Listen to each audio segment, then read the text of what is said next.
Sanskrit text book YouTube channel पर आपका बहुत बहुत स्वागत है। आज हम पढ़ने वाले हैं यच टेट ओल्ड क्वेश्चन पेपर 2016 का। तो यह हमारी पहली कक्षा है और इसी क्रम में हम स्टार्ट करते हैं। इसी क्रम में अगला क्वेश्चन है, एको रसा करुण एवं निमित्त भेदात पंक्ति किस कवि द्वारा उद्धृत की गई है अथवा कही गई है अथवा बताई गई है। तो यहाँ पर पहला ऑप्शन है कालिदास जी के द्वारा कही गई है, भवभूति के द्वारा कही गई है, भास के द्वारा अथवा वाल्मीकि के द्वारा कही गई है। तो यहाँ पर आपका सेकंड ऑप्शन सही हो जाएगा, क्योंकि एको रसा करुण एवं निमित्त भेदात यह जो पंक्ति है भवभूति के द्वारा उत्तर रामचरितम में कही गई है। इस कारण आपका यहाँ पर जो है सेकंड ऑप्शन सही हो जाएगा। अब देखो, संपूर्ण पंक्ति है, संपूर्ण श्लोक है। एको रसा करुण एवं निमित्त भेदात भिन्ना पृथक पृथग्यु श्रेते विवर्तान आवर्त बुध बुध तरंग मयान विकारा नंभो यथा सलिलमेव हित समस्तम। इस प्रकार जो है संपूर्ण श्लोक है और इस श्लोक का एक अंश अथवा एक पंक्ति यहाँ पर पूछा गया है कि यह पंक्ति कहाँ से ली गई है। तो उत्तर रामचरितम से ली गई है। और उत्तर रामचरितम इस ग्रंथ को लिखने वाले आचार्य कौन है? भवभूति है। तो यहाँ पर आपका जो है सेकंड ऑप्शन भवभूति वहां पर क्या हो जाएगा? सही हो जाएगा। अगर हम उत्तर रामचरितम की बात करते हैं तो उत्तर रामचरितम में मंगलाचरण श्लोक है, इदम कविभ्य पूर्वेभ्यो नमो वाकम प्रशासमहे बिंदेम देवताम वाचम अमृताम आत्मना कलाम। इस प्रकार का मंगलाचरण है। तो यहाँ पर आपको मंगलाचरण स्मरण करके रखना है।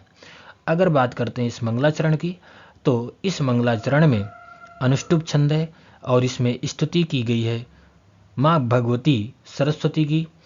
और इस ग्रंथ के लेखक कौन है? भवभूति हैं। भवभूति ने उत्तर रामचरितम इस ग्रंथ की रचना किया है। और किस प्रकार की विधा है? तो नाटक है। 7 अंकों का नाटक है और इसमें कुल मिलाकर के 256 श्लोक प्राप्त होते हैं। ये भी आपको स्मरण में रखना है कि कितने अंकों का नाटक है। 7 अंकों का नाटक है और इसमें कुल मिलाकर के श्लोक कितने हैं? तो 256 हैं 7 अंकों में। अगर बात करें उत्तर रामचरितम की, तो इसका प्रधान रस कौन है? तो इसका प्रधान रस करुण रस है। इसका उपजीव्य ग्रंथ कौन सा है? वाल्मीकि रामायण तथा पद्म पुराण है, क्योंकि इसकी कथा को वाल्मीकि रामायण से और पद्म पुराण से लिया गया है। इसका नायक कौन है? इस ग्रंथ का नायक कौन है? तो भगवान राम इस ग्रंथ के नायक हैं। और नायिका कौन है? तो भगवती सीता इस ग्रंथ की क्या है? नायिका है। तो इतना आपको स्मरण में रखना है। इसी क्रम में अगला क्वेश्चन है, निम्न में से लब्ध प्रणास संबंधित है? किससे संबंधित है? चाणक्य के अर्थशास्त्र से, शुक्र नीति से, पंचतंत्र से अथवा सुकनासोपदेश से। तो यहाँ पर आपका थर्ड ऑप्शन सही हो जाएगा, क्योंकि लब्ध प्रणास संबंधित है पंचतंत्र से। इस कारण आपका थर्ड ऑप्शन यहाँ पर सही होता है। अब बात करते हैं कैसे जो है लब्ध प्रणास पंचतंत्र से संबंधित है। अगर बात करें पंचतंत्र की, तो पंचतंत्र पशु पक्षियों पर आधारित एक विश्व प्रसिद्ध रचना है और यह एक क्या है? एक नीति ग्रंथ है। ये भी आपको ध्यान में रखना है। और इसके रचयिता कौन है? पंचतंत्र की रचना किसने किया है? तो पंडित विष्णु शर्मा ने पंचतंत्र की रचना किया है। और पंचतंत्र में 5 तंत्र हैं, इसलिए इसका नाम क्या पड़ा? पंचतंत्र पड़ा। तो इनका क्रम क्या है? पहला है आपका मित्र भेद, फिर मित्र संप्राप्ति है, फिर जो है तीसरा है आपका काकोलुकीय, फिर चौथा है लब्ध प्राणास और 5वां है अपरिचित कारक। तो कुल मिलाकर के इसमें 5 तंत्र पाए जाते हैं और कभी कभी इनको क्रम से लगाने के लिए भी दे देता है। पहला है मित्र भेद, फिर दूसरा है मित्र संप्राप्ति, फिर तीसरा है काकोलुकीय, चौथा है लब्ध प्रणास और 5वां है अपरिचित कारक। तो कुल मिलाकर के 5 तंत्र हमको पंचतंत्र में प्राप्त होते हैं और इसी पंचतंत्र के कारण ही, 5 तंत्रों के कारण ही इस ग्रंथ का नाम क्या पड़ा है? पंचतंत्र पड़ा है। अब देखो, इन 5 तंत्रों में पशु पक्षियों की कथाओं के माध्यम से बाल पाठकों को मूल शिक्षा प्रदान करने का प्रयत्न किया गया है। किसके माध्यम से? पंचतंत्र के माध्यम से। और पंचतंत्र में कथा किसकी है? पशु पक्षियों की कथा है।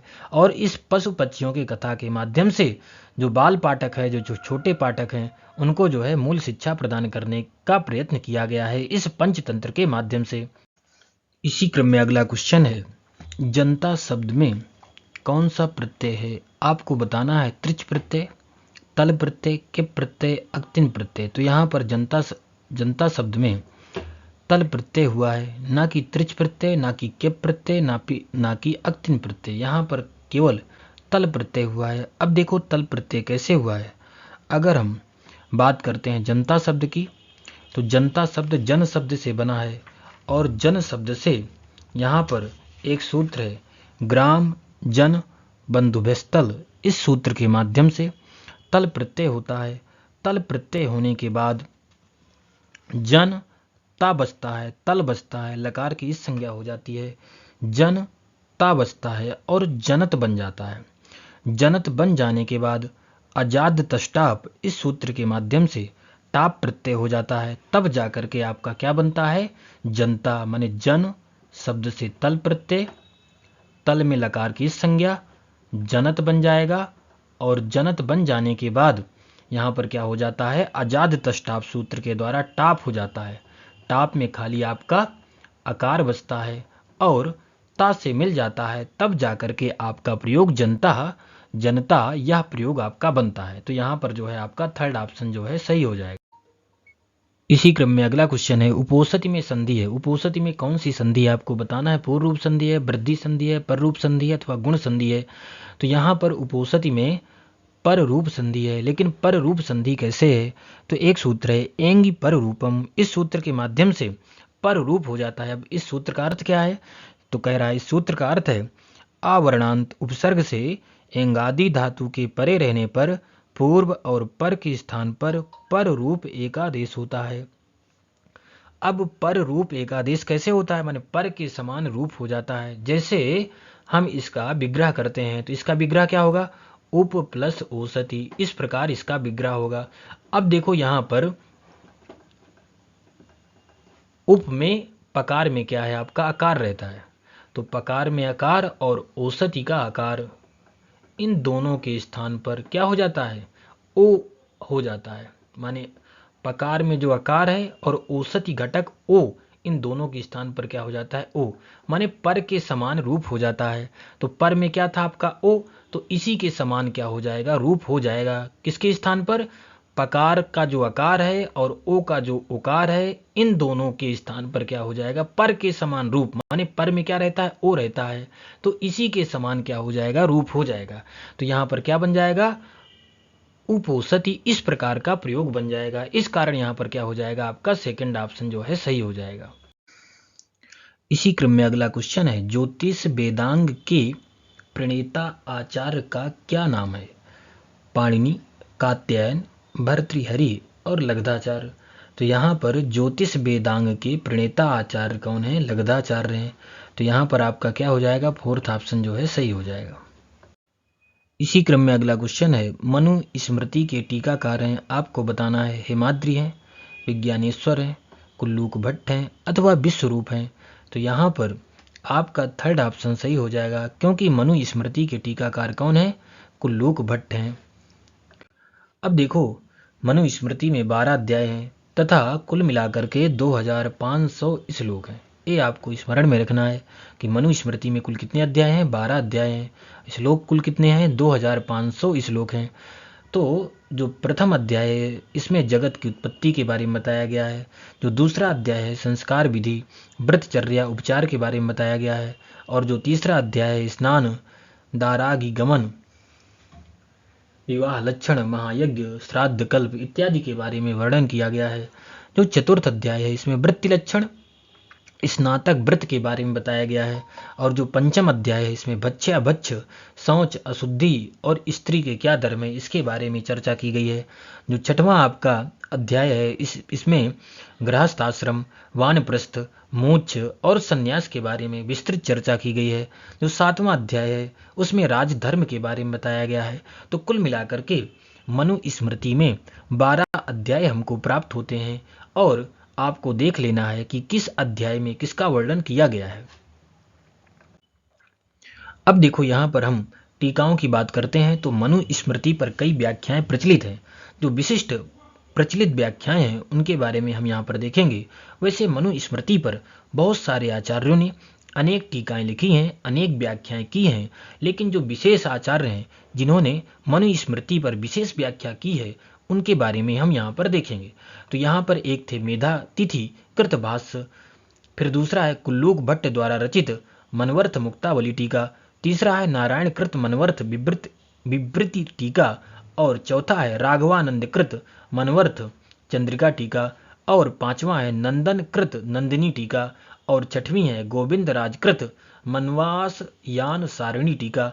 तो जो विशेष विशेष रूप से आचार्य हैं उनकी टीका यहाँ पर दी गई हैं, और इन्होंने मनुस्मृति पर प्रसिद्ध टीकाओं की रचना किया है। तो कौन हो गया? मेधातिथि हो गया, कुल्लूक भट्ट हो गया, नारायण हो गया, राघवानंद जी हो गए, और नंदन जी हो गए, और गोविंद राजकृत हो गया। तो कुल मिलाकर के इनकी टीकाएं हैं।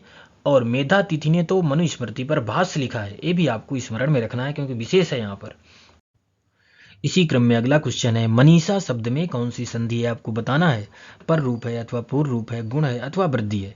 तो यहाँ पर जो मनीषा शब्द है इसमें जो है एक सूत्र है। कौन सा सूत्र है? सकंद्वादि सुपर रूपम वाच्यम। तो इस सूत्र के माध्यम से क्या होता है? पर रूप होता है, ना कि पूर्व रूप होता है। तो यहाँ पर क्या हो जाएगा? आपका फर्स्ट ऑप्शन जो है सही हो जाएगा। लेकिन पर रूप कैसे होता है, इसका संधि विच्छेद क्या होता है? तो यहाँ पर क्या होता है? मनस धन ईसा, इस प्रकार इसका क्या होता है? संधि विच्छेद होता है। मनस प्लस ईसा, इस प्रकार हम क्या करते हैं? इसका संधि विच्छेद करते हैं। अब देखो, जब मनस धन ईसा हो जाता है तो मनस में क्या रहता है आपका? अस। अस कैसे? नकार में आकार रहता है ना, तो हम नकार का आकार ले लेते हैं यहाँ पर। अब देखो यहाँ पर क्या रहता है कि एक सूत्र क्या रहता है? अचोन्त्यादि टी।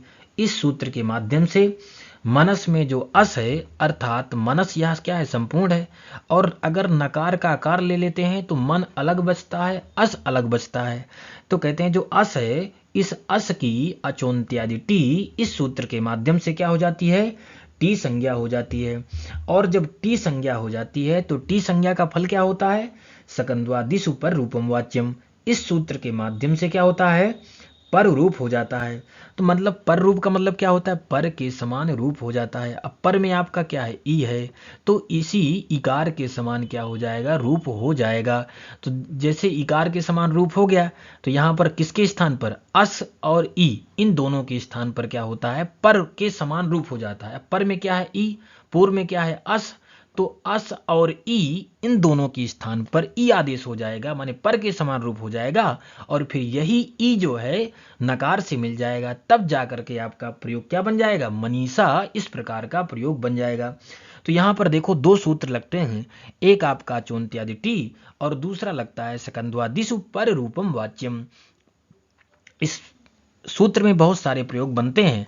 सकंधु या करकंधु अगर इन प्रयोगों को भी दे देता है तो आपको बता देना है कि इन प्रयोगों में भी पर रूप होता है, ना कि पूर्व रूप होता है। पर रूप का तात्पर्य होता है कि पर के समान रूप हो जाना, और पूर्व रूप का तात्पर्य होता है पूर्व के समान रूप हो जाना।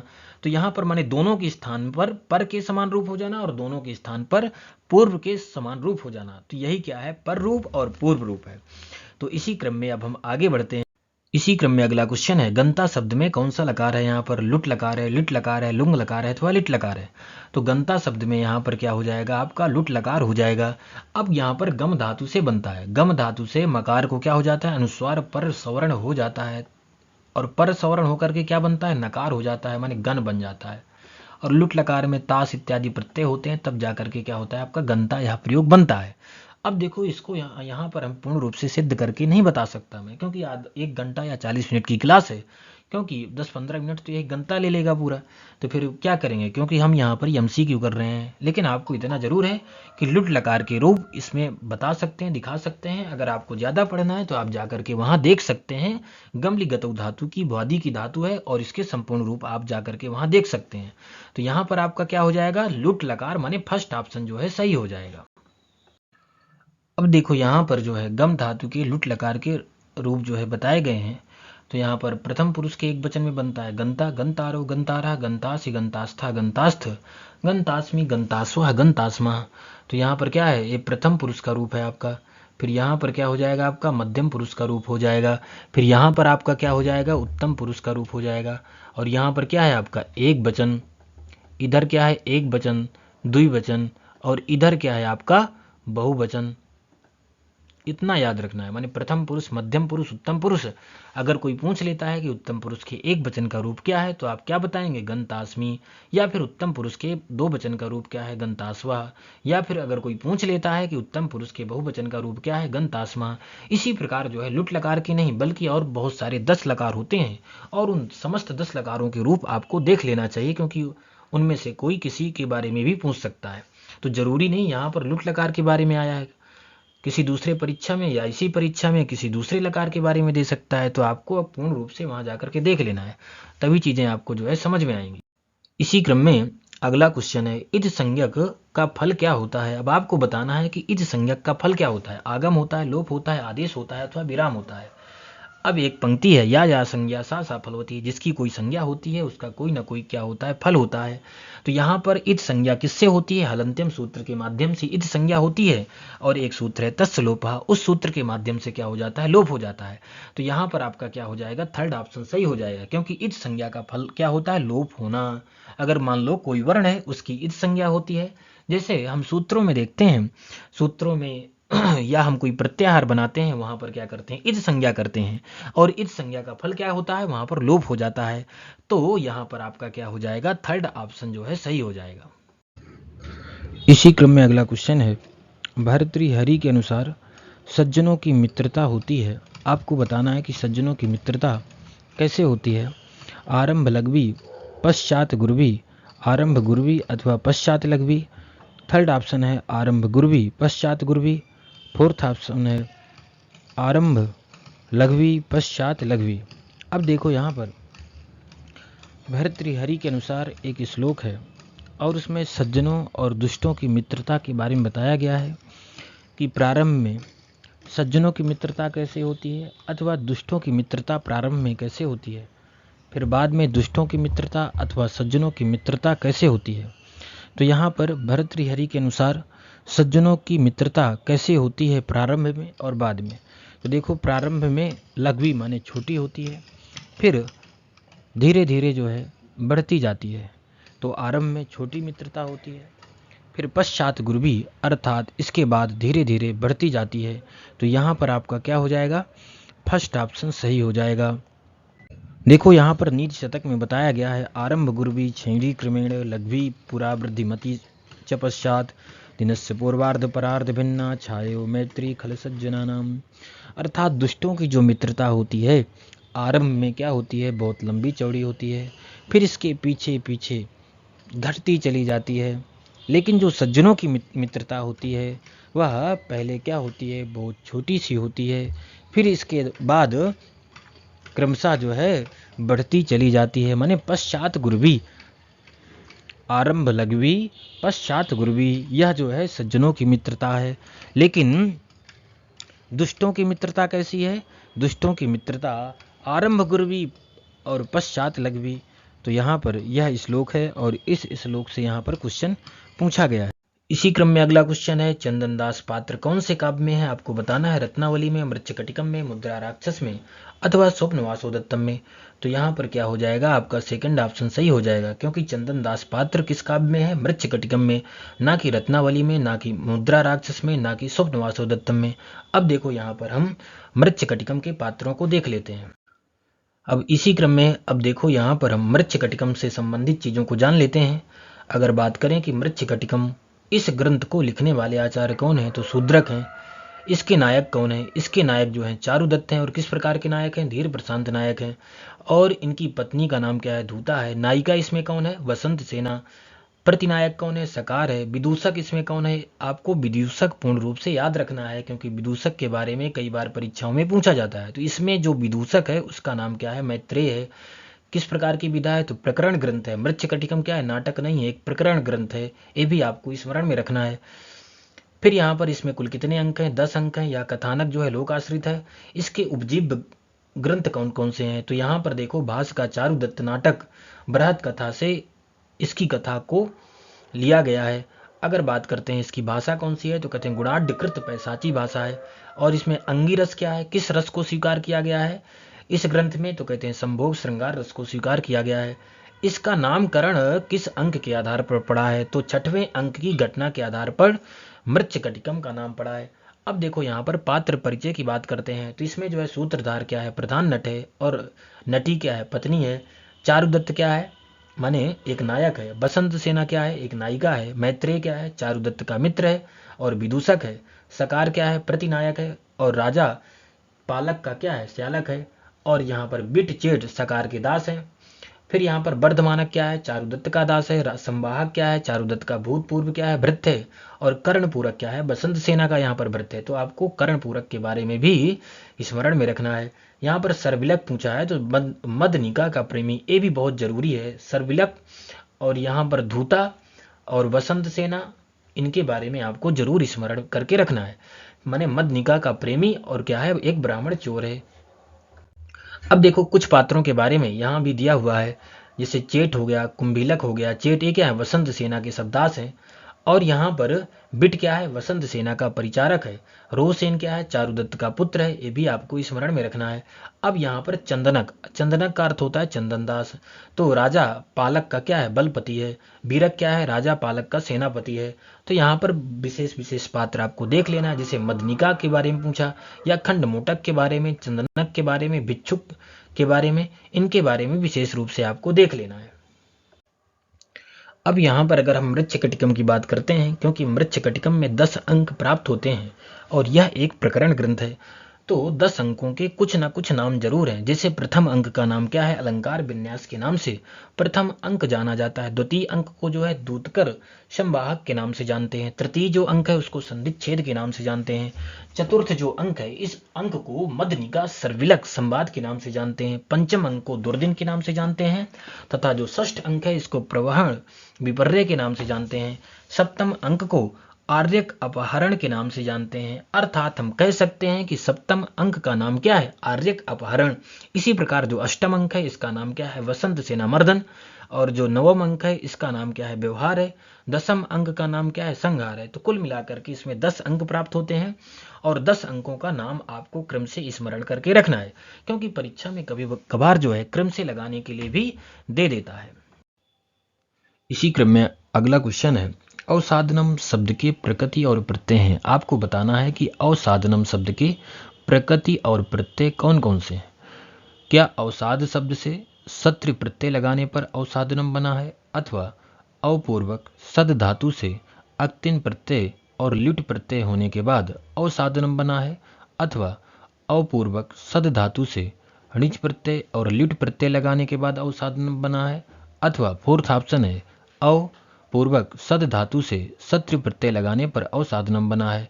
अब देखो यहाँ पर अवसाधनम, इसका अर्थ क्या होता है, समाप्त करना, नष्ट करना अथवा खत्म करना। तो यहाँ पर सद धातु से पहले णिच प्रत्यय होता है, माने अवपूर्वक सद धातु से क्या हो जाएगा, णिच प्रत्यय हो जाएगा। णिच प्रत्यय होने के बाद क्या हो जाती है, आदि वृद्धि हो जाती है, तब क्या बन जाता है, अवसाद। अवसाद बनने के बाद आपका क्या होता है, लिट प्रत्यय हो जाता है।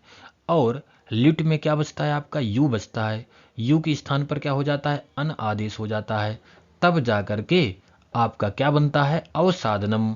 इतनी सारी संपूर्ण प्रक्रियाएं होती हैं, इस कारण यहाँ पर आपका क्या हो जाएगा, थर्ड ऑप्शन जो है सही हो जाएगा। इसी क्रम में अगला क्वेश्चन है, पितृर्थम माने पितृ के लिए है, सामासिक पद का विग्रह होगा। इस समस्त पद का आपको विग्रह बताना है कि इस समस्त पद का विग्रह क्या हो सकता है। पित्राय इदम हो सकता है, पितु इदम हो सकता है, पित्रे इदम हो सकता है, अथवा पित्रे अयम हो सकता है। अब देखो यहाँ पर पितृ शब्द के चतुर्थी के एक वचन में क्या बनता है, पित्रे बनता है। लेकिन यहाँ पर थर्ड ऑप्शन में पित्रे लिखा हुआ है और फोर्थ ऑप्शन में पित्रे लिखा हुआ है, लेकिन एक में इदम लगा हुआ है, लेकिन एक में अयम लगा हुआ है। अब आपको बताना है कि इनमें कौन सा हो सकता है, पित्रे इदम करें अथवा पित्रे अयम करें। अगर देखो यहाँ पर पित्रे अयम करते हो तब जाकर के प्रयोग बनेगा आपका क्या, पित्रर्था। इस प्रकार का प्रयोग बनेगा, पित्रर्था इस प्रकार का प्रयोग बनेगा, क्योंकि अयम क्या है, पुल्लिंग है। लेकिन अगर यहाँ पर अगर इदम कर देते हो तो तब जाकर के प्रयोग क्या बनेगा, पितृर्थम, क्योंकि सु आता है, सु को क्या हो जाता है, अम हो जाता है नपुंसक लिंग में, क्योंकि इदम क्या है, नपुंसक लिंग का प्रयोग है। तब जाकर के वहाँ पर जो लास्ट में सु आता है उस सु को अम आदेश हो जाता है, तब यहाँ पर पितृर्थम इस प्रकार का प्रयोग बनेगा।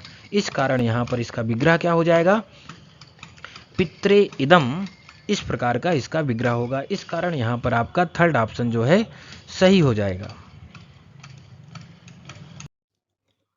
अब देखो यहाँ पर हम देखेंगे कि पितृ शब्द के कैसे रूप चलते हैं। जैसे विभक्ति, एक वचन, द्विवचन, बहुवचन, तो यहाँ पर पितृ शब्द रहता है और पितृ शब्द के रूप कैसे चलते हैं ये आपको देखना अनिवार्य है। जैसे यहाँ पर पित्रे इदम, तब जाकर के आपका वहां पितृर्थम इस प्रकार का प्रयोग बना था। तो चतुर्थी के एक वचन में क्या बनता है, पितृ बनता है, और पंचमी षष्ठी के एक वचन में दोनों में समान रूप चलते हैं। ये भी आपको स्मरण में रखना है।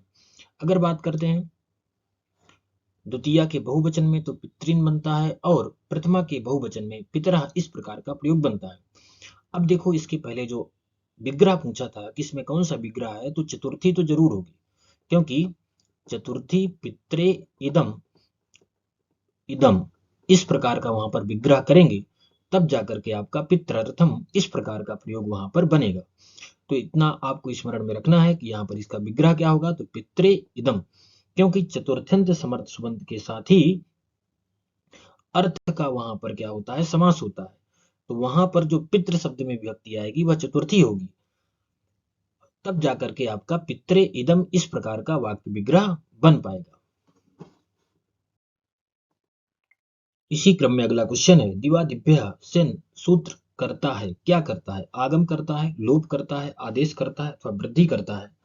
तो यहाँ पर दिवादिभ्य सेन, इस सूत्र के माध्यम से क्या होता है, सेन प्रत्यय आदेश होता है, ना कि आगम होता है, ना कि लोप होता है, ना कि वृद्धि होती है, बल्कि इस सूत्र के माध्यम से सेन प्रत्यय होता है और क्या होता है, आदेश होता है। सेन प्रत्यय का क्या होता है, आदेश होता है। तो यहाँ पर आपका क्या हो जाएगा, सेकंड ऑप्शन सही हो जाएगा, ना कि यहाँ पर आगम होगा, ना लोप होगा, ना वृद्धि होगी। इसी क्रम में अगला क्वेश्चन है, कालाद दुनों अत्यंत संयोगे, यहाँ अत्यंत संयोग का क्या निहितार्थ है, अथवा अत्यंत संयोग का यहाँ पर अर्थ क्या है। माने संयोग समाप्त हो जाना, निरंतर संयोग होना, उत्कृष्ट संयोग होना, अथवा अत्यंत समीपता होना। तो देखो यहाँ पर क्या हो जाएगा, सेकंड ऑप्शन सही हो जाएगा, क्योंकि इस सूत्र का अर्थ क्या है कि कालवाचक शब्दों अथवा अध्वन मतलब मार्गवाचक शब्दों और कालवाचक मार्गवाचक शब्दों का गुण, द्रव्य, क्रिया, इनके साथ क्या हो, अत्यंत संयोग हो। तो वहां पर क्या होता है, कालवाचक शब्द से और अध्वनवाचक शब्द से क्या होती है, द्वितीय व्यक्ति होती है। किनका अत्यंत संयोग हो, निरंतर संयोग हो, कालवाचक शब्द का और अध्वनवाचक शब्द का गुण, द्रव्य, क्रिया के साथ अत्यंत क्या हो, निरंतर संयोग हो। तो वहां पर कालवाचक शब्द से और अध्वनवाचक शब्द से क्या होती है, द्वितीय व्यक्ति होती है। इस सूत्र का यह अर्थ है।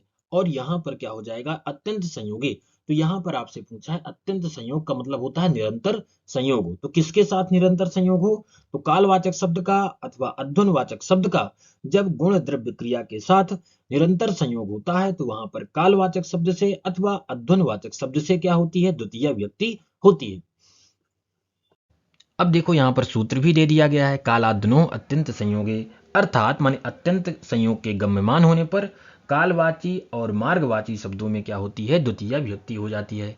तो यहाँ पर क्या है कि मासम कल्याणी, मासम अधीते, मासम गुणधाना, क्रोसम कुटिला नदी, क्रोसम अधीते, क्रोसम गिरा, इस प्रकार उदाहरण दे करके यहाँ पर जो है समझाया गया है।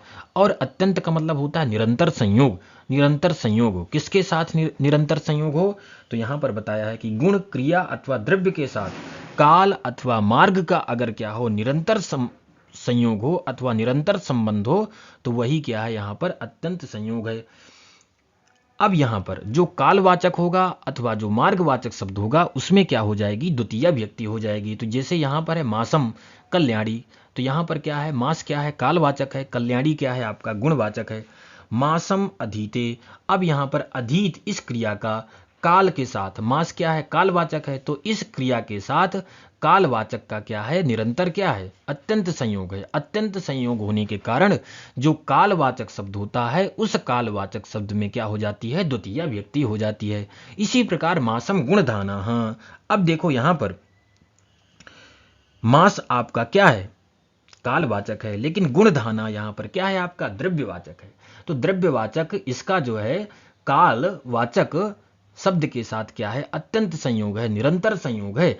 और निरंतर संयोग होने के कारण यहाँ पर जो आपका मासवाचक शब्द है, जो मासवाचक शब्द है, यह काल का वाचक है। इस कारण यहाँ पर मास में क्या हो जाएगी, द्वितीया विभक्ति हो जाएगी। इसका अर्थ क्या हो जाएगा, महीने भर के लिए गुड़ मिश्रित धान्य खाता है, माने महीने भर के लिए लगातार खा रहा है, निरंतर संयोग है। किसके साथ, माने द्रव्य का काल के साथ, कालवाचक शब्द के साथ। द्रव्य क्या है आपका, गुण धाना। तो कहने का तात्पर्य इस सूत्र का इतना ही अर्थ है कि क्रिया गुण अथवा द्रव्य के साथ जब कोई कालवाचक शब्द हो अथवा मार्गवाचक शब्द का, इन दोनों शब्दों का गुण द्रव्य क्रिया के साथ अत्यंत संयोग हो, तो वहां पर जो कालवाचक शब्द होगा अथवा मार्गवाचक शब्द होगा, उस कालवाचक और मार्गवाचक शब्द में क्या होगी, द्वितीया विभक्ति होगी। बस इतना इसका अर्थ है, इतना आपको समझ में रखना है। इसी क्रम में अगला क्वेश्चन है, पक्वम शब्द में कौन सा प्रत्यय है, आपको बताना है। अम प्रत्यय है, अच प्रत्यय है, वा प्रत्यय है अथवा अक्ता प्रत्यय है। अब देखो पक्वम कैसे बनता है, पच धातु से बनता है, और यहाँ पर कौन सा प्रत्यय होता है, अक्ता प्रत्यय होता है। अक्ता में क्या हो जाता है, ककार की संज्ञा हो जाती है, खाली आपका तकार बचता है, और इस तकार के स्थान पर क्या हो जाता है, वकार आदेश हो जाता है, और चकार को क्या हो जाता है, ककार हो जाता है, सु आता है, सु को अम आदेश हो जाता है, तब जाकर के आपका यह पक्वम प्रयोग बनता है। अब देखो कैसे बनता है, किस सूत्र के द्वारा, ये भी परीक्षा में पूछा जा सकता है कि किस सूत्र के माध्यम से यहाँ पर अक्ता प्रत्यय होता है। तो बात करते हैं, एक सूत्र है अतक्त्वतु निष्ठा। इस सूत्र के माध्यम से क्या होता है, अक्ता प्रत्यय होता है, और अक्ता प्रत्यय हो जाने के बाद अक्ता का जो तकार रहता है, उस तकार को पचो वह, इस सूत्र के माध्यम से तकार को क्या हो जाता है, वकार आदेश हो जाता है, तब जाकर के आपका पक्वम इस प्रकार का प्रयोग क्या होता है, बनता है। इसी क्रम में अगला सूत्र है, वृद्धि आदेश करने वाला सूत्र है। आपको बताना है कि वृद्धि आदेश किस सूत्र के माध्यम से होता है, वृद्धि रादैच के माध्यम से होता है, अथवा वृद्धि रेच के माध्यम से होता है, अथवा अचोणिच के माध्यम से होता है, अथवा वृद्धिश्च इस सूत्र के माध्यम से होता है। अब देखो यहाँ पर जो वृद्धि रेच इस सूत्र के माध्यम से वृद्धि आदेश होता है, लेकिन अगर आपसे पूछ लेता है कि वृद्धि संज्ञा किस सूत्र के माध्यम से होती है, तो वृद्धि संज्ञा जो है वृद्धि रादैच माने आत और ऐच की क्या होती है, वृद्धि संज्ञा होती है। तो यहाँ पर वृद्धि संज्ञा वृद्धि रादैच इस सूत्र के माध्यम से होगा, और जो वृद्धि आदेश होता है यह जो है आदेश वृद्धि रेच इस सूत्र के माध्यम से होगा। तो यहाँ पर आपका क्या हो जाएगा, सेकंड ऑप्शन जो है सही हो जाएगा, क्योंकि वृद्धि आदेश वृद्धि रेच इस सूत्र के माध्यम से होता है, और वृद्धि संज्ञा जो है वृद्धि रादैच इस सूत्र के माध्यम से होता है।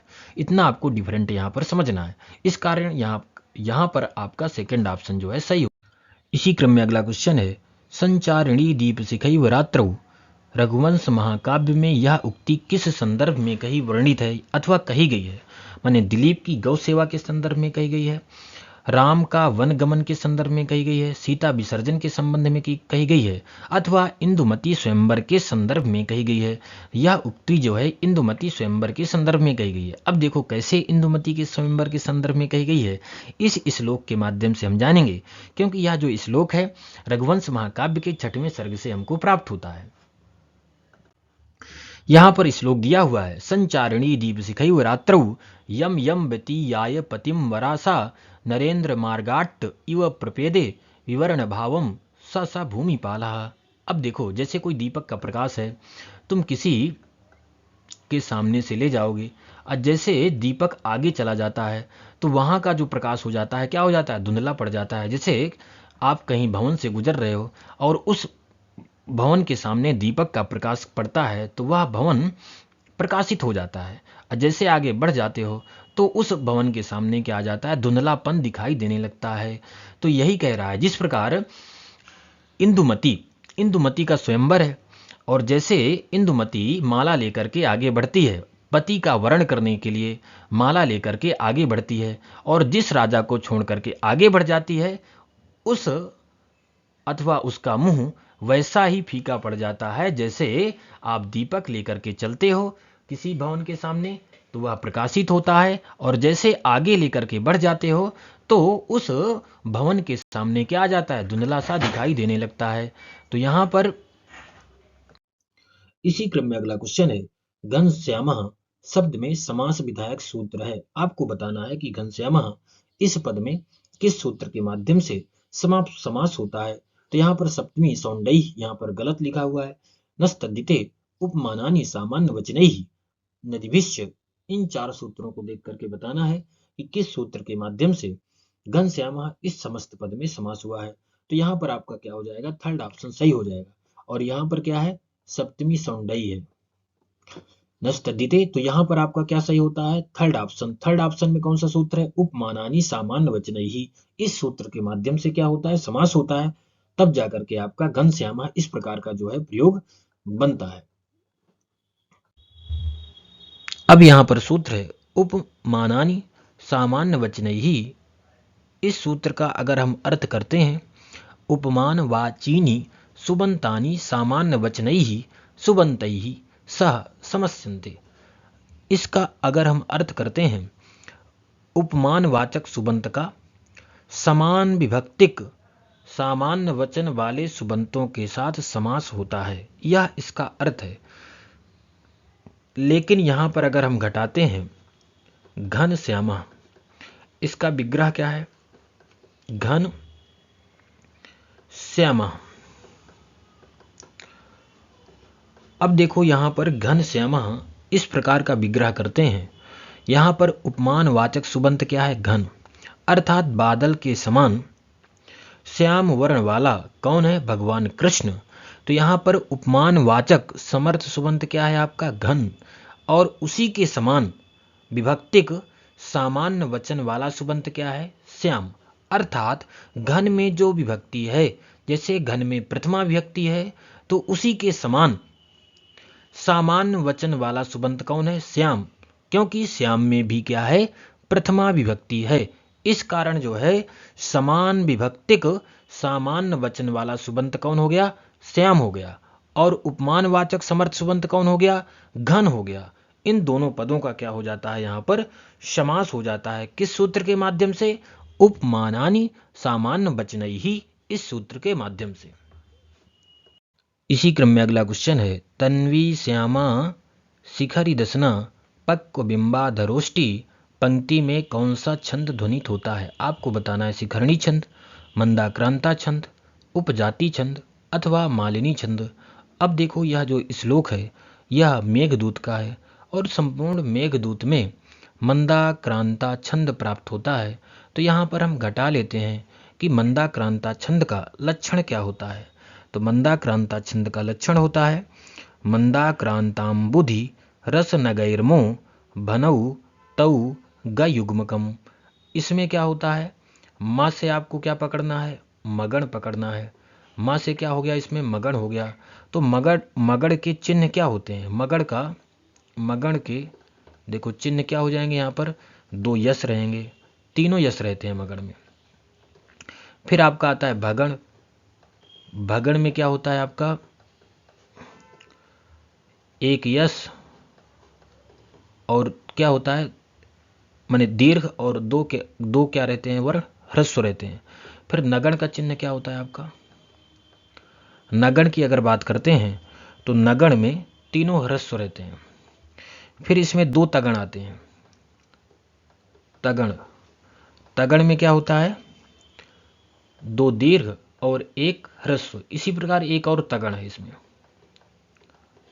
तो 2 दीर्घ और 1 ह्रस्व। लास्ट में क्या होते हैं, 2 गुरु होते हैं। तो यहां पर अगर हम बात करते हैं मंदाक्रांता छंद की, तो इसको घटा करके देखते हैं। जैसे तन्वी, अब यहां पर तन्वी ता के बाद क्या है, नकार है, ह्रस्व है, तो इसमें जो ता वर्ण होगा वह क्या हो जाएगा आपका, दीर्घ हो जाएगा, माने गुरु वर्ण हो जाएगा। तो इसका क्या बनेगा, यश। फिर वी क्या है, दीर्घ है, तो ए भी क्या होगा आपका, गुरु होगा। फिर श्यामा में देखो, तो यहाँ पर सा क्या है, हलंत है, लेकिन इसके बाद क्या है, यकार है। तो यहाँ पर सा के साथ पूर्ण रूप से यकार भी आ जाएगा। तो यहाँ पर क्या होगा, इसका भी आपका जो है दीर्घ हो जाएगा। तो एक किसका बन गया, मगड़ बन गया।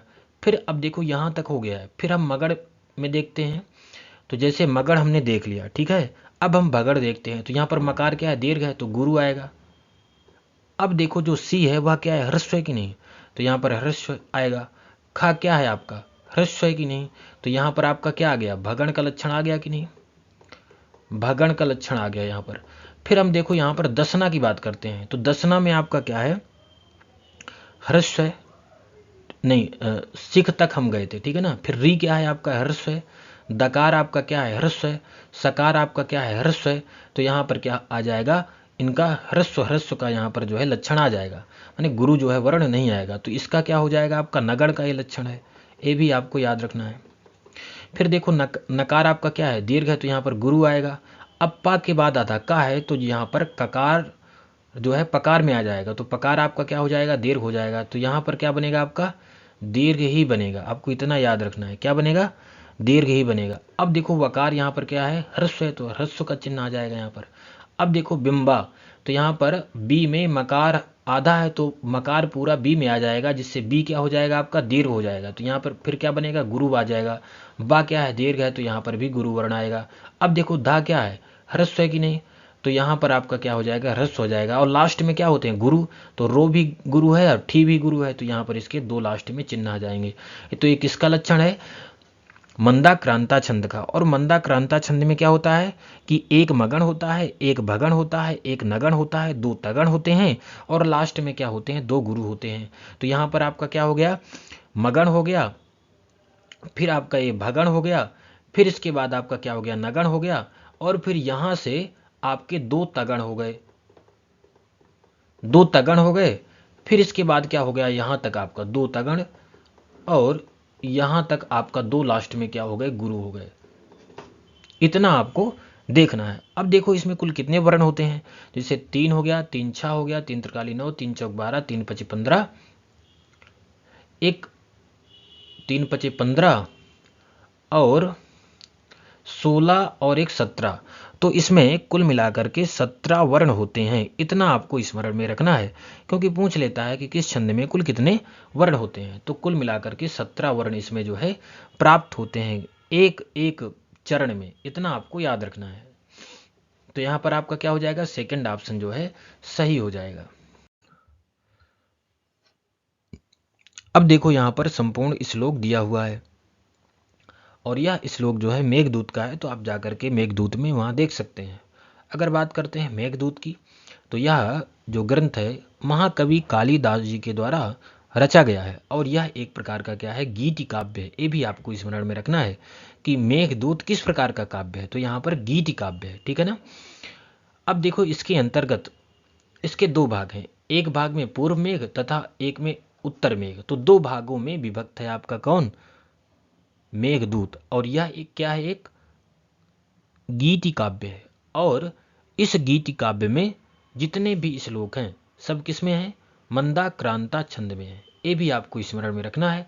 इसके दो भाग होते हैं, यह एक गीति काव्य है, इसके रचयिता महाकवि कालिदास हैं, और इसके संपूर्ण श्लोक मंदाक्रांता छंद में प्राप्त होते हैं। मंदाक्रांता छंद में एक चरण में 17 वर्ण होते हैं। आप यहाँ घटा करके भी देख सकते हैं प्रत्येक चरण में। जैसे एक श्लोक में 4 चरण होते हैं, तो यहाँ पर ये हो गया पहला चरण, दूसरा चरण, तृतीय चरण और चतुर्थ चरण। तो कुल मिलाकर के एक श्लोक में 4 चरण प्राप्त होते हैं, और एक चरण में 17 वर्ण होते हैं। इसी क्रम में अगला क्वेश्चन है, ध्रुवम अपाय अपादानम में अपाय से क्या तात्पर्य है। यह सूत्र है पंचमी विभक्ति का, और यहाँ पर पूछा है कि अपाय का अर्थ क्या होता है। इस सूत्र में जो पठित अपाय शब्द है, इस अपाय का अर्थ क्या है अथवा तात्पर्य क्या है। अलग होना, मिलना, अलग होना एवं मिलना दोनों, या फिर शंका करना। तो यहाँ पर अपाय शब्द का अर्थ होता है अलग होना। तो इस कारण यहाँ पर आपका फर्स्ट ऑप्शन जो है सही हो जाएगा। अब इसी क्रम में अगला क्वेश्चन है, राष्ट्रीय इस प्रकार का प्रयोग बनता है। तो राष्ट्रीय शब्द में कौन सा प्रत्यय है आपको बताना है। का प्रत्यय है, अक्ता प्रत्यय है, घा प्रत्यय है अथवा ट्रिया प्रत्यय है। तो यहाँ पर कौन सा प्रत्यय है, घा प्रत्यय है। थर्ड ऑप्शन आपका सही हो जाएगा। कैसे घा प्रत्यय है, देखो राष्ट्र शब्द रहता है, राष्ट्र शब्द से क्या होता है, घा प्रत्यय हो जाता है, और घा के स्थान पर क्या हो जाता है, ई आदेश हो जाता है।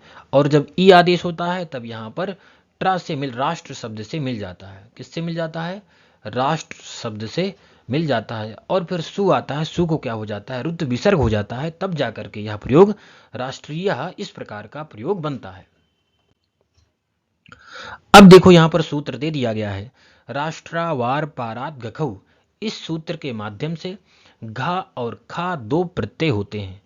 तो यहां पर राष्ट्रीय बनाया है और राष्ट्र शब्द से घा प्रत्यय होकर के राष्ट्रीय बना है।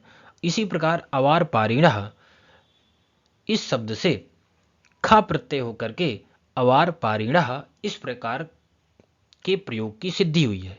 और अवार पार शब्द से खा प्रत्यय होता है, खा के स्थान पर क्या होता है, ईन आदेश हो जाता है। और जब ईन आदेश हो जाता है वर्ण सम्मेलन हो जाता है और सु आता है, सु को क्या हो जाता है, ऋतु विसर्ग हो जाता है। तब जाकर के आपका प्रयोग अवार पारिणः इस प्रकार प्रयोग की सिद्धि होती है। तो यहाँ पर लिखा है कि राष्ट्र अवार पार इति एताभ्याम यथा संख्यम घा खौ इत्येतौ प्रत्यय भवतः, अर्थात राष्ट्र शब्द से और अवार पार शब्द से क्रम से घा और खा प्रत्यय होते हैं। अगर घा प्रत्यय होगा तो वहां पर क्या रहता है, घा के स्थान पर ई आदेश होता है और वहां पर जो ई रहता है ह्रस्व रहता है। लेकिन जब खा प्रत्यय होता है, खा के स्थान पर क्या होता है, ईन आदेश होता है और यहां पर जो ईन रहता है वह क्या ई रहता है, वह क्या रहता है, दीर्घ रहता है। इतना आपको याद रखना है। इसी क्रम में अगला क्वेश्चन है, प्रगृह्य संज्ञक है। अब बताओ प्रगृह्य संज्ञक कौन है।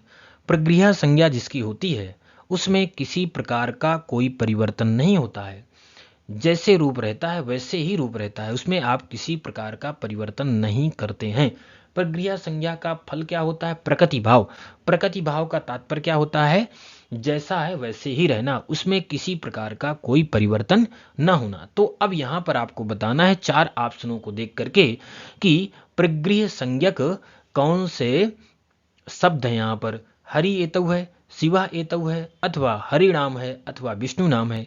तो देखो यहाँ पर आपका फर्स्ट ऑप्शन जो है सही हो जाएगा, क्योंकि प्रगृह्य संज्ञा हरि एतव इन दो पदों की होती है। जब इन दो पदों की प्रगृह्य संज्ञा हो जाती है तो इनमें प्रकृति भाव हो जाता है। प्रकृति भाव हो जाने के बाद यहाँ पर जो यण इत्यादि कार्य होते हैं वह कार्य नहीं होते हैं, क्योंकि प्रकृति भाव का तात्पर्य यही होता है कि जैसी स्थिति है उसी स्थिति में रहना, उसमें किसी प्रकार का कोई परिवर्तन ना होना।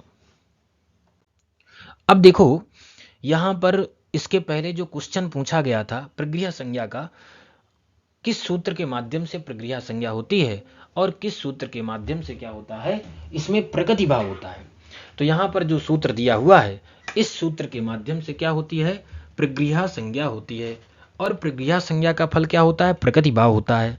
तो इस सूत्र का अर्थ क्या है, द्विवचनस्य दीर्घ इकारांतम दीर्घ उकारांतम तथा एकारांतम रूपम प्रगृह्य संज्ञकम भवति। माने क्या हो, द्विवचन हो, दो वचन हो और लास्ट में क्या हो, दीर्घ इकार हो, अथवा लास्ट में क्या हो, दीर्घ उकार हो, अथवा लास्ट में अंत में क्या हो, इकार हो, और क्या हो, दो वचन हो। तो ऐसे रूप की क्या होती है, प्रगृह्य संज्ञा होती है।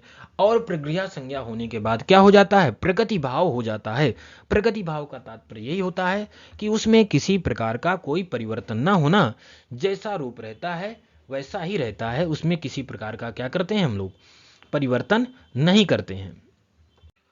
इसी क्रम में अगला क्वेश्चन है, धारे रुत्तमर्ण में उत्तमर्ण वाचक है, किसका वाचक है, उत्तमर्ण। अब यहां पर यह सूत्र दिया हुआ है, इस सूत्र में उत्तमर्ण पद है और इस उत्तमर्ण का आपसे अर्थ पूछा है। तो उत्तमर्ण का अर्थ क्या होता है, ऋण देने वाला, ऋण लेने वाला, अथवा उत्तम वर्ण, अथवा परंपरा निभाने वाला। तो यहाँ पर उत्तमर्ण का अर्थ है ऋण देने वाला। उत्तमर्ण किसे कहते हैं, जो ऋण देता है, और अधमर्ण किसे कहते हैं, जो ऋण लेता है। तो अधमर्ण और उत्तमर्ण इन दो शब्दों को आपको पता होना चाहिए कि उत्तमर्ण क्या होता है और अधमर्ण क्या होता है। उत्तमर्ण होता है जो ऋण देता है और अधमर्ण होता है जो ऋण लेता है। तो यहां पर आपका जो है फर्स्ट ऑप्शन सही हो जाएगा। लेकिन अगर इस सूत्र के अर्थ की बात करते हैं कि इस सूत्र का अर्थ क्या होता है, इस सूत्र के माध्यम से कौन सी विभक्ति होती है, तो इस सूत्र के माध्यम से संप्रदान संज्ञा होती है। और इस सूत्र का अर्थ है णिच प्रत्यांत दृंग धातु के प्रयोग में उत्तमर्ण की क्या होती है, संप्रदान संज्ञा होती है।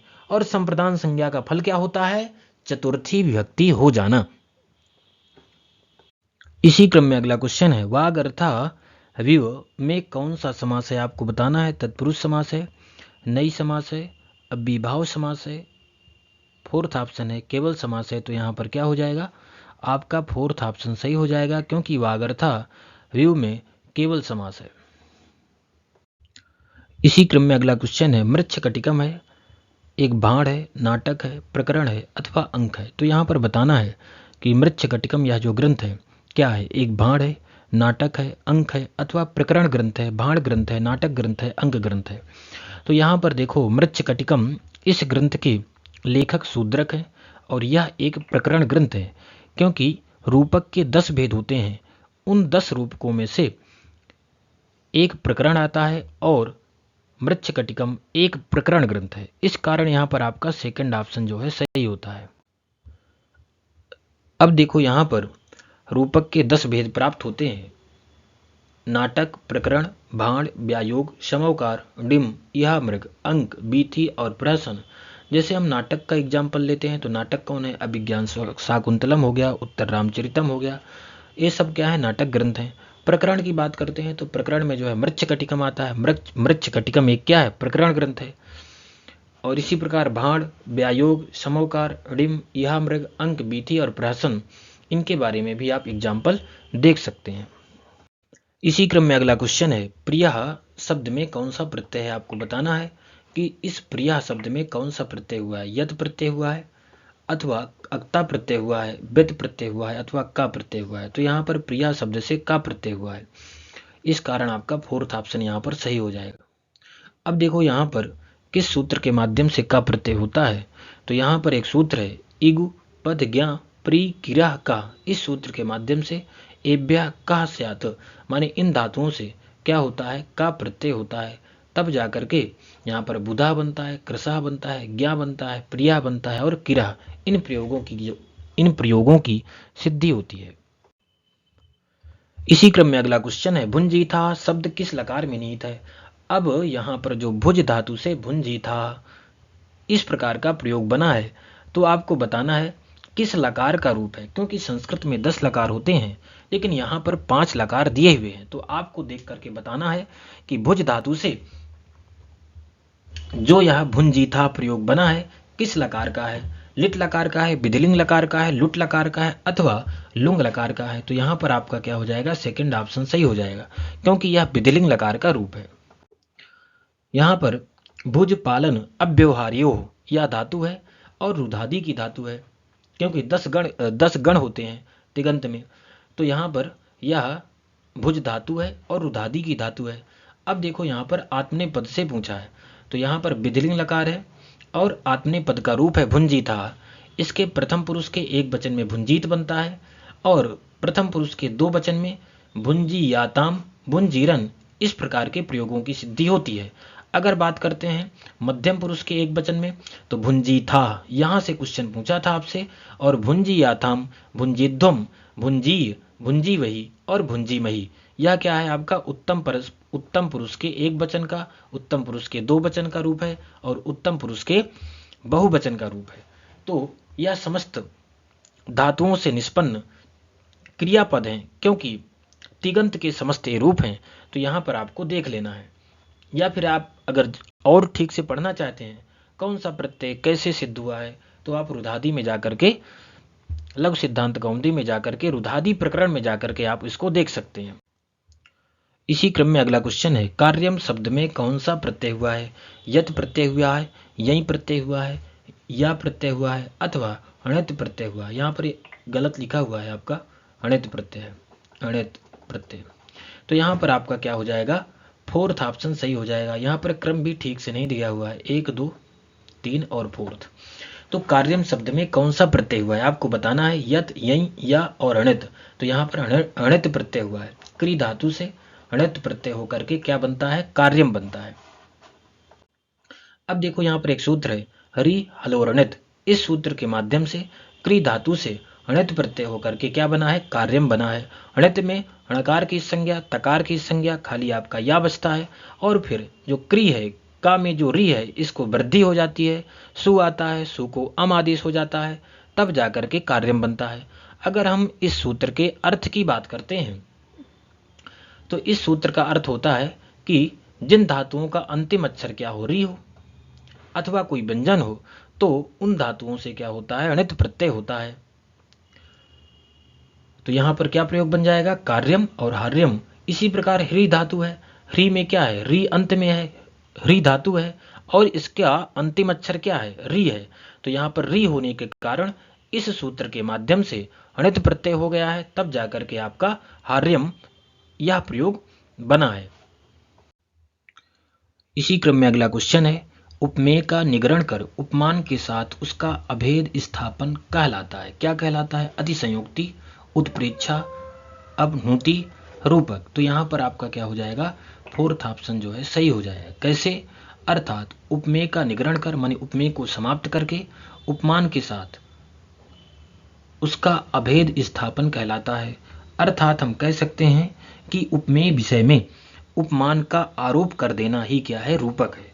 अथवा उपमेय में ही उपमान को मिला देना, अभेद कर देना, यह क्या है, रूपक कहलाता है। तो यहाँ पर आपका फोर्थ ऑप्शन जो है सही हो जाएगा। अर्थात हम उपमेय को पूर्ण रूप से उपमान में मिला देते हैं, जिसके कारण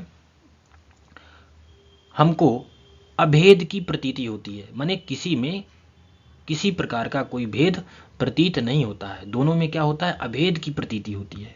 तो वहां पर इस स्थिति को रूपक कहते हैं। इसी क्रम में अगला क्वेश्चन है, नन मय ययुतेयम मालिनी भोगिलोकैहि में भोगी से क्या तात्पर्य है। आपको बताना है कि भोगी इस शब्द से तात्पर्य क्या है। तो देखो यहाँ पर जो भोगी का अर्थ क्या होता है, सर्प होता है। भोगी का अर्थ क्या है, सर्प। लेकिन भोग का अर्थ क्या है? भोग का अर्थ होता है कुंडलीकार आकृति, और उस कुंडलीकार आकृति से जो युक्त होता है उसको हम क्या कहते हैं, भोगी कहते हैं। अब देखो यहाँ पर जो सर्प योनि 8 लिखा हुआ है अथवा सर्प योनि 9, इसके बारे में समझते हैं। कैसे? एक प्रजापति कश्यप हुए थे, उनकी एक पत्नी थी जिसका नाम था कद्रु। उस कद्रु से 8 सर्प उत्पन्न हुए थे। तो यहां पर सर्प योनि 8 आपका क्या हो जाएगा, आंसर सही हो जाएगा। अब कैसे सर्प योनि 8? क्योंकि 8वें अक्षर पर क्या होता है, यति होता है, विराम होता है। मालिनी छंद में 8वें अक्षर पर क्या होता है, विराम होता है। इसी प्रकार लोकई, लोक कुल कितने होते हैं, 7 होते हैं। तो 8वें अक्षर पर विराम होता है, फिर इसके बाद क्या होता है, 7वें अक्षर पर विराम होता है। तो इतना समझना है कि भोगी का अर्थ क्या होता है, सर्प योनि 8। तो यहाँ पर आपका क्या हो जाएगा, यहाँ पर आपका फर्स्ट ऑप्शन जो है सही हो जाएगा। इसी क्रम में अगला क्वेश्चन है, रामायण में कितने श्लोक हैं? 24,000, 34,000, 20,000, 10,000। तो रामायण में हमको 24,000 श्लोक प्राप्त होते हैं, इस कारण यहाँ पर आपका फर्स्ट ऑप्शन जो है सही है। अब देखो किन दो काव्यों के अध्ययन में आयु निकल जाती है। तो यहाँ पर पहला ऑप्शन है कादम्बरी और हर्षचरित, मेघदूत और शिशुपाल वध, किरातार्जुनीयम और नैषधि चरितम, रत्नावली और कर्पूर मंजरी। तो यहाँ पर एक पंक्ति है, मेघे माघे गतम वयः। मेघ का अर्थ होता है मेघदूत और माघ का अर्थ है शिशुपाल वध, जो कि माघ की रचना है। इन दो ग्रंथों को पढ़ने से आयु निकल जाती है, क्योंकि मेघदूत महाकवि कालिदास जी की रचना है और शिशुपाल वधम माघ की रचना है। तो एक पंक्ति है, मेघे माघे गतम वयः, वयः माने अवस्था, मेघदूत को पढ़ने से और शिशुपाल वध को पढ़ने से आयु जो है निकल जाती है। तो यहाँ पर आपका सेकंड ऑप्शन सही हो जाएगा। इसी क्रम में अगला क्वेश्चन है, श्रुते रिवार्थम स्मृतिरन्वगच्छत सुक्ति किस ग्रंथ से ली गई है। आपको बताना है नैषधि चरितम से, बुद्ध चरितम से, रघुवंशम से और कुमार संभवम से। तो यहाँ पर यह जो पंक्ति है रघुवंश से ली गई है और रघुवंश के द्वितीय सर्ग का श्लोक का एक क्या है, अंश है। इस कारण यहाँ पर आपका थर्ड ऑप्शन जो है सही हो जाएगा। इसी क्रम में अगला क्वेश्चन है, सरसिजम शब्द में समास है। आपको बताना है कि सरसिजम इस समस्त पद में कौन सा समास है, कर्मधारय समास है, द्विगु समास है, तत्पुरुष समास है अथवा बहुब्रीहि समास है। तो यहाँ पर कौन सा समास है, तत्पुरुष समास है। इस कारण यहाँ पर आपका थर्ड ऑप्शन सही हो जाएगा। अगर इसका विग्रह करते हैं, सरसी जातम, सरसी जातम, सरसी का अर्थ होता है तालाब में, जातम का अर्थ होता है उत्पन्न हुआ हो। तो तालाब में उत्पन्न होने वाला अथवा जो तालाब में उत्पन्न हुआ हो उसको क्या कहते हैं, सरसिजम बोलते हैं। और यहाँ पर सप्तमी तत्पुरुष समास है, इस कारण यहाँ पर आपका थर्ड ऑप्शन जो है सही होता है। इसी क्रम में अगला क्वेश्चन है, समासोक्ति अलंकार में व्यंग होता है, आपको बताना है कि समासोक्ति। इसी क्रम में अगला क्वेश्चन है, नीलकंठा शब्द का विग्रह क्या होगा, आपको बताना है कि नीलकंठा यह जो शब्द है इस शब्द का विग्रह क्या होगा। तो यहाँ पर नीला कंठा, नीला एव कंठा, नीला कंठा यस्य सः अथवा नीला चासव कंठा। तो यहाँ पर आपका थर्ड ऑप्शन सही हो जाएगा, क्योंकि नीलकंठा इस पद में नीला कंठा यस्य सः अर्थात नीला है कंठ जिसका, ऐसे कौन है, भगवान शंकर हैं। तो यहाँ पर क्या हो जाएगा, आपका थर्ड ऑप्शन सही हो जाएगा। और इसमें कौन सा समास है, बहुब्रीहि समास है, क्योंकि बहुब्रीहि समास में अन्य पदार्थ की प्रधानता होती है। तो यहाँ पर आपका थर्ड ऑप्शन सही हो जाएगा। इसी क्रम में अगला क्वेश्चन है, शेषो गैसकी किस संज्ञा का विधायक है, कौन सी संज्ञा करता है। और यह एक सूत्र है, इस सूत्र के माध्यम से कौन सी संज्ञा होती है, नदी संज्ञा, घी संज्ञा, सखी अथवा टी संज्ञा। तो यहाँ पर शेषो गैसकी इस सूत्र के माध्यम से घी संज्ञा होती है, इस कारण यहाँ पर आपका थर्ड ऑप्शन जो है सही है। इसी क्रम में अगला क्वेश्चन है, उपधमानी कहते हैं, उपधमानी किसे कहते हैं। उपधमानी का तात्पर्य होता है कि पा और फा से पहले आने वाला आधा विसर्ग जैसा जो होता है उसको हम क्या कहते हैं, उपधमानी कहते हैं। तो यहाँ पर पा अथवा फा के आगे आने वाला विसर्ग सदृश जो चिन्ह है, इस चिन्ह को हम उपधमानी कहते हैं।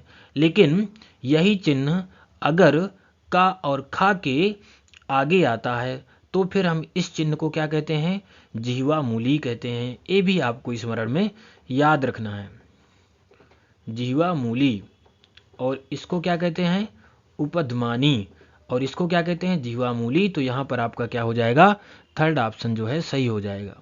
इसी क्रम में अगला क्वेश्चन है, पंचरात्रम नाटक की कथावस्तु महाभारत के किस पर्व में प्राप्त होती है, आपको बताना है विराट पर्व में, आदि पर्व में, भीष्म पर्व में अथवा वन पर्व एवं विराट पर्व दोनों में।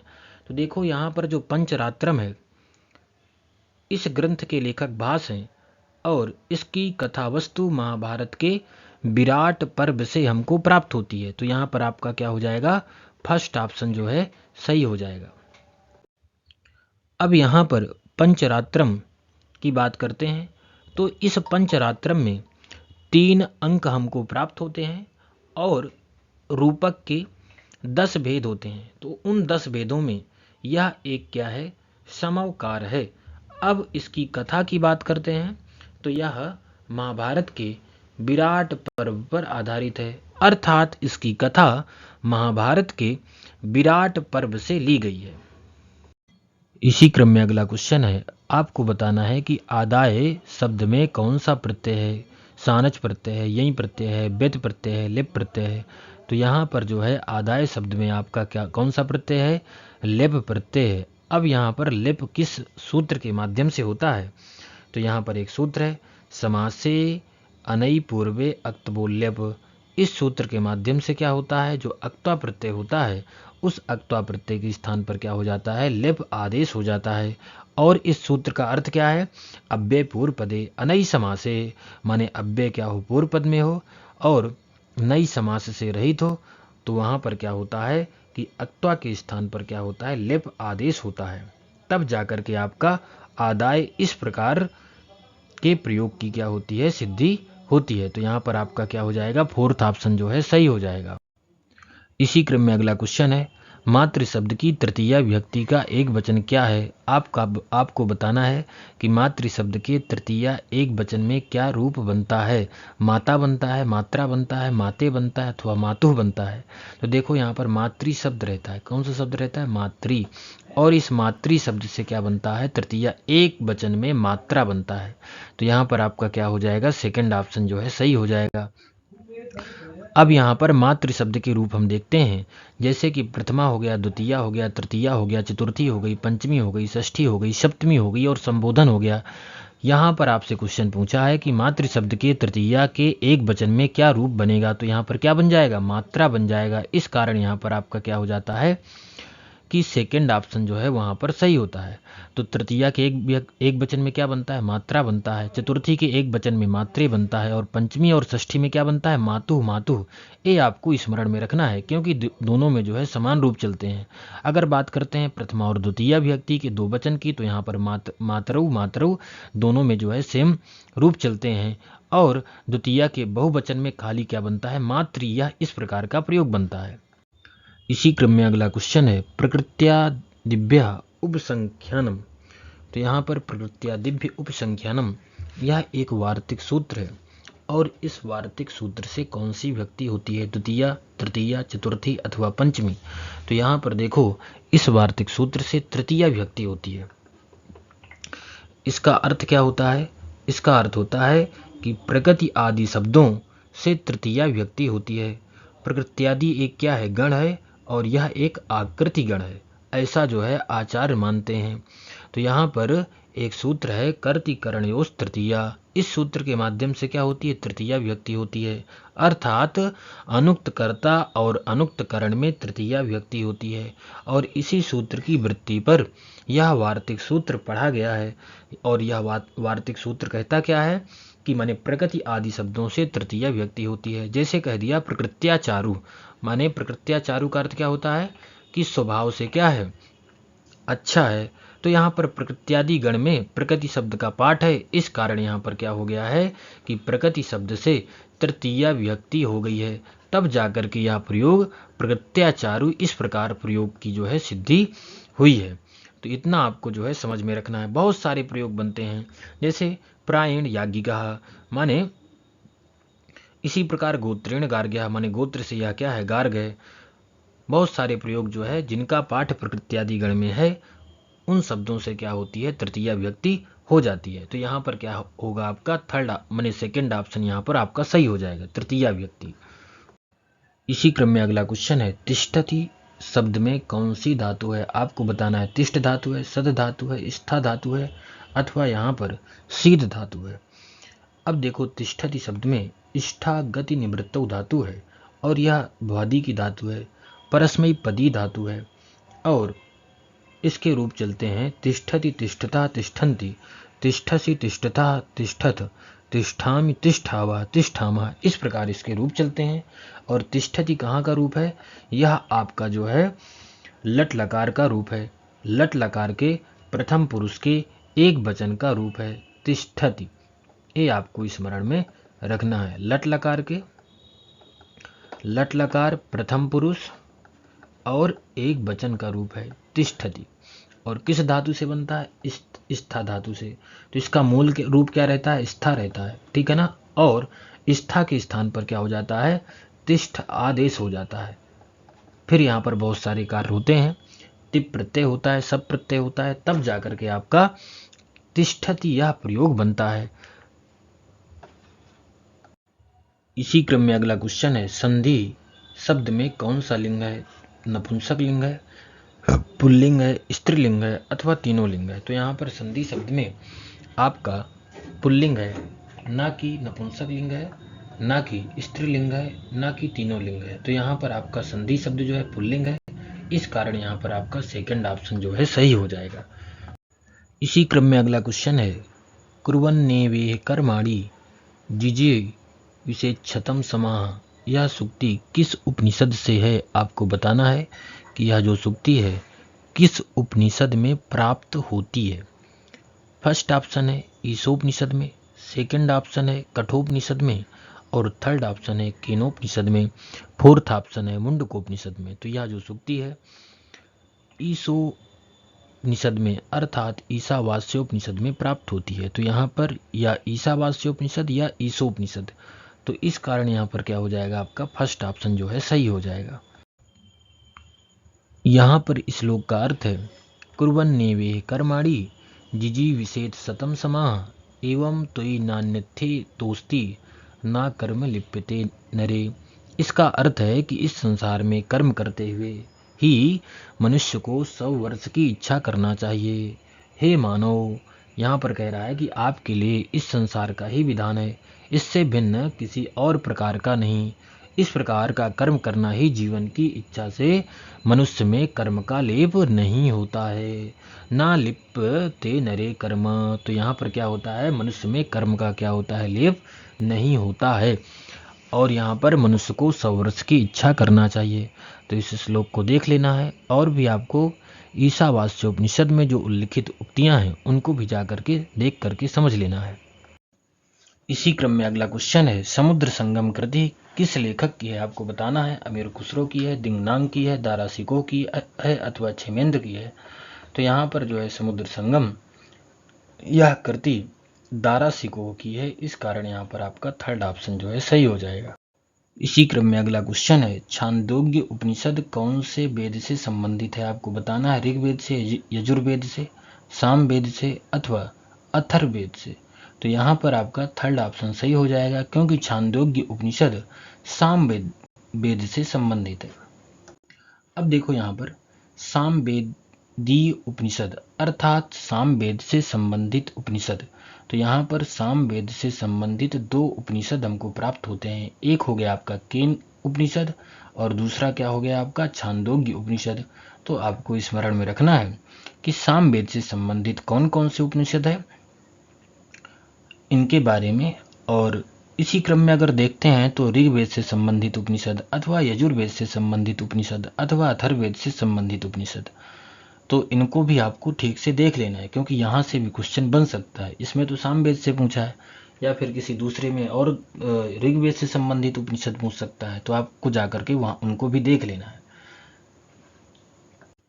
इसी क्रम में अगला क्वेश्चन है, भवितव्यानाम द्वाराणि भवन्ति सर्वत्र सूक्ति ली गई है, कहाँ से ली गई है, आपको बताना है। किरातार्जुनियम से ली गई है, कुमार संभव से ली गई है, अथवा अभिज्ञान शाकुंतल से ली गई है, अथवा मुद्रा राक्षस से ली गई है। तो यहाँ पर यह संपूर्ण पंक्ति है, शांतमिद माश्रम पदम स्फुरति च बाहु कृता फलमिहास्य अथवा भवितव्यानाम द्वाराणि भवन्ति सर्वत्र। इस पंक्ति का अर्थ क्या होता है, इस पंक्ति का अर्थ होता है भवितव्यानाम अथवा भावी होनहार घटनाओं के लिए सर्वत्र ही द्वार हो जाते हैं, अथवा कह सकते हैं कि भावी घटनाओं के लिए सर्वत्र ही मार्ग हो जाते हैं। यह इस पंक्ति का अर्थ है। और यह जो पंक्ति है अभिज्ञान शाकुंतल से ली गई है, और अभिज्ञान शाकुंतल के प्रथम अंक का 16वां श्लोक है। आप जाकर के इसको देख भी सकते हैं। तो यहाँ पर आपका क्या हो जाएगा, थर्ड ऑप्शन जो है सही हो जाएगा। अब देखो यहाँ पर पंक्ति है, भवितव्यानाम द्वाराणि भवन्ति सर्वत्र, अर्थात होनी के लिए, अर्थात भावी घटनाओं के लिए द्वार खुले रहते हैं। तो यहाँ पर क्या है, यह अभिज्ञान शाकुंतल के पहले अंक का 16वां जो है श्लोक है। इसी क्रम में अगला क्वेश्चन है, छाया सीता की कल्पना किस ग्रंथ में की गई है, बाल रामायण में, रघुवंश में, उत्तर रामचरितम में, अथवा महावीर चरितम में। तो यहाँ पर आपका क्या हो जाएगा, थर्ड ऑप्शन सही हो जाएगा, क्योंकि छाया सीता की कल्पना उत्तर रामचरितम के 3 अंक में की गई है। इस कारण यहाँ पर आपका थर्ड ऑप्शन जो है सही होता है। इसी क्रम में अगला क्वेश्चन है, गोमनी नामक कन्या का वर्णन है। गोमनी नामक कन्या का वर्णन कहाँ प्राप्त होता है, कादम्बरी में, हर्षचरितम में, सिंहासन द्वात्रिंशिका में, अथवा 10 कुमार चरितम में। तो यहाँ पर गोमनी नामक कन्या का वर्णन 10 कुमार चरितम में प्राप्त होता है। इस कारण यहाँ पर आपका फोर्थ ऑप्शन जो है सही होता है। इसी क्रम में अगला क्वेश्चन है, तथा युक्तम चानेप्सितम सूत्र किस विभक्ति का विधान करता है, प्रथमा का करता है, द्वितीया का करता है, चतुर्थी का करता है, तो षष्ठी का करता है। तो यहाँ पर क्या हो जाएगा, आपका सेकंड ऑप्शन सही हो जाएगा, क्योंकि तथा युक्तम चानेप्सितम इस सूत्र के माध्यम से द्वितीया विभक्ति का विधान होता है। तो यहाँ पर आपका जो है सेकंड ऑप्शन सही। इसी क्रम में अगला क्वेश्चन है, वेदांत दर्शन में अध्यारोप का लक्षण दिया गया है। अब बताओ अध्यारोप का लक्षण है क्या, माने वस्तुनि अवस्तु आरोपः, वस्तु में अवस्तु का आरोप करना, अथवा अवस्तुनि वस्तु आरोपः, अवस्तु में वस्तु का आरोप करना, अथवा जीवे ब्राह्मण आरोपः, जीव में ब्रह्म का आरोप करना, न किमपि आरोपः, किसी प्रकार का आरोप नहीं करना। अब देखो क्या है, मान लो रज्जु है, अब रज्जु में क्या कर रहे हो, वह वस्तु हो गई, और उस वस्तु में आप सर्प का आरोप कर रहे हो। तो वस्तु में अवस्तु का आरोप करना बल्कि यहाँ पर जो रज्जु है वह सर्प नहीं है, फिर भी उस रज्जु पर आप जो है सर्प का आरोप कर रहे हो। तो इसका तात्पर्य है कि वस्तु में अवस्तु का आरोप करना। वस्तु क्या है? आपकी रस्सी है, लेकिन वह सर्प नहीं है, फिर भी उस रस्सी में आप जो है सर्प का आरोप कर रहे हो। तो इसका तात्पर्य है वस्तु में अवस्तु का आरोप करना ही क्या है? आपका अध्यारोप है। इस कारण यहाँ पर आपका क्या हो जाएगा? फर्स्ट ऑप्शन जो है सही हो जाएगा। अब देखो यहाँ पर अध्यारोप के बारे में बताया गया है कि अध्यारोप है क्या। तो वेदांत सार में इसका लक्षण लिखा हुआ है, असर्वभूतायाम रज्जौ सर्पारोपवद वस्तूनि अवस्त्वारोपो अध्यारोपः। अर्थात मान लो कोई रस्सी है, अब आप उसको जो है सर्प मान लेते हो, तो उस रस्सी पर सर्प के आरोप के समान वस्तु पर अवस्तु का आरोप करना। वस्तु क्या हो गई? रस्सी हो गई, और उसमें सर्प का आरोप करना माने अवस्तु का आरोप करना, क्योंकि रस्सी क्या है? सर्प नहीं है, फिर भी उस रस्सी में सर्प का आरोप करना अर्थात अवस्तु का आरोप करना ही क्या है? आपका अध्यारोप है। तो यहाँ पर अध्यारोप का लक्षण भी आपको स्मरण करके रखना है।